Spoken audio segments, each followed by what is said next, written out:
he's not ambitious in this game, right? He can't be. Compare everything on the board. You've got this big pawn chain that White has established with the strong one on d5, giving White a lot of space. The rook on the open e line is targeting the e7 pawn. If Black tries to open up with pushing that e pawn forward, it will result in a lot of weaknesses in his camp.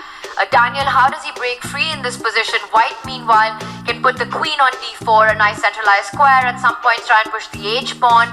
Perhaps do a rook lift, double up on the e file. I'm looking at this position, finding all the plans for White. How does Black manage it? What are Black's plans here? This is pretty standard for accelerated dragon positions, and generally it is said that having only major pieces on the board, so just the queens and the rooks, is very good for White. So Magnus is looking really comfortable, and all the ideas that you've said is exactly how he should be playing. I feel to go h4, h5, alpha 0 style, and getting the rooks on the e line, playing queen d4 check, putting pressure on the e7 pawn. Maybe you can also push h6 as well, just like how, again, I'm gonna remember Veshi sir here, because in every game, whenever h4, h5 happens, he gets really happy, and it looks really comfortable for Magnus here. You say Alpha 0, but it's Alpha Magnus in this tournament. He's got a 1.5 point lead right now, and he's the one putting pressure. And to many of us, this position might look very, very balanced. But this is really a nightmare position to play against Magnus. It's the kind where he can do everything, slowly improve, keep grinding, keep putting the pressure, slowly massaging his opponent's weaknesses. And yes, you can keep the balance till a certain point, but how many times have we seen his opponents collapse, 50 moves later? I don't think it's going to be a 50-move game, because it looks very hard for Dubov to defend this. Tanya, I was also thinking that maybe this h4, h5, this rook on c3 can also join in on the action to h3, and then you are looking at some mating attack ideas on the h6 square.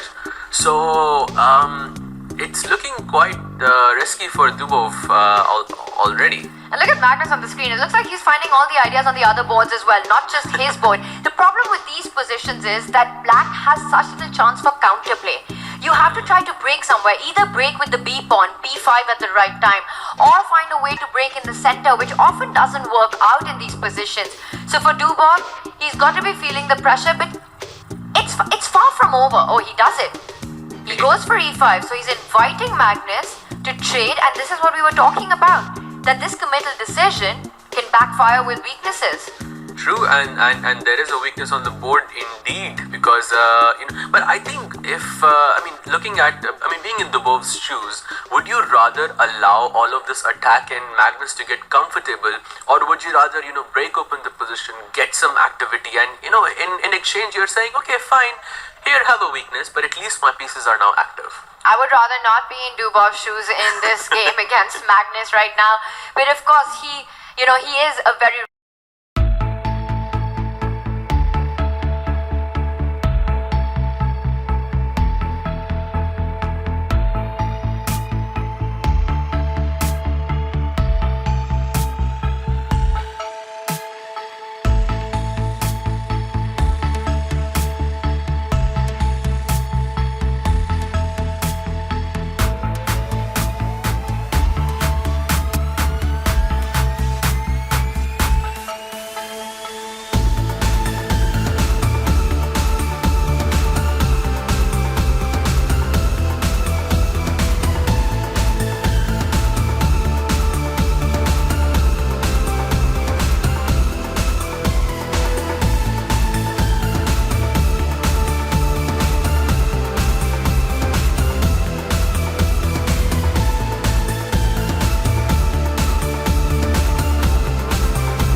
e4 into that, and looks too risky. Magnus, he plays it quickly, and it's obviously the best move in the position. Black doesn't have moves left here. That's what happens against Magnus every time. We don't know how he does it, but eventually his opponent runs out of moves. But he's threatening rook b6 next. This is the point. Black cannot create a passer on the right side of the board with 2 versus 3 because you have to sacrifice the pawn, and after h takes g5, the h pawn is equally fast. But rook b6 was a big threat. True, but I feel Tanya, he didn't even need to play that move because his rook is so much more active. He can just keep the rooks as it is, and as we spoke about this earlier, his rook is his position. I mean, he's just running out of moves here. So why exchange pieces and can give your opponent a move? I believe both of these ideas are winning, but it's just a matter of a choice what he goes for. But Dubov does not give him that chance. He goes for g5 and he aims to push that pawn all the way down. Again, this feels like something that Dubov had to do that, not something he wanted to do that. Let's go full screen on the players because these are the final few moments in this game. Magnus is just calculating the race. He's also thinking about the idea of perhaps trying to defend that pawn from queening, because yes, you can think about g6, but you could also simply get the rook into the defense. From rook b7 or b8 to that h file as you're nicely drawing it out with the arrows, and that just feels like simpler to me. Doesn't require calculation. Or will Magnus go for a more direct pawn push karo, khush raho? I believe when in doubt, just follow the basic principles of chess. Rooks should be behind pass pawns. Whether it's your pass pawn, whether it's your opponent's pass pawn, they should just be behind pass pawn. And he does exactly that, yeah? He goes rook to b8 and he's just aiming to go rook h8. He knows this position is winning. And I think with this win, he already seals the deal. Tanya, this is amazing. 1 round to spare. 6 wins technically in a row. Some might argue he sealed the deal when he arrived in Kolkata. King to e5 played, and you can see it on Dubov that he knows there's nothing to be done here. It's sort of just making hand moves right now. Magnus can pick up the h4 pawn, give up the g5 pawn, and the king on the left side will assist that a pawn to victory. Yep, and I think this is virtually over. You go rook h4, king takes g5, and this a pawn is going to seal the deal for Magnus here. And also, the clocks do not help Dubov's case at all. He's going to now come back and perhaps put the rook behind his pass pawn. And he comes back to h3. But there's a little bit of an interesting moment. I saw the bar go down a bit, but doesn't matter. f3, and now the king moves forward. And I'm expecting Dubov to throw in the towel. Yep. I think he was going to push a6, push karo, khush raho. Push him, baby, as Yasser Saravan says. It's handshakes. Magnus Carlsen has done it. He is the Tata Steel Chess India Rapid Champion. 1 round to spare. He went on to win every single game after that. Back-to-back victories. He's the man of the moment right now, and he knows it.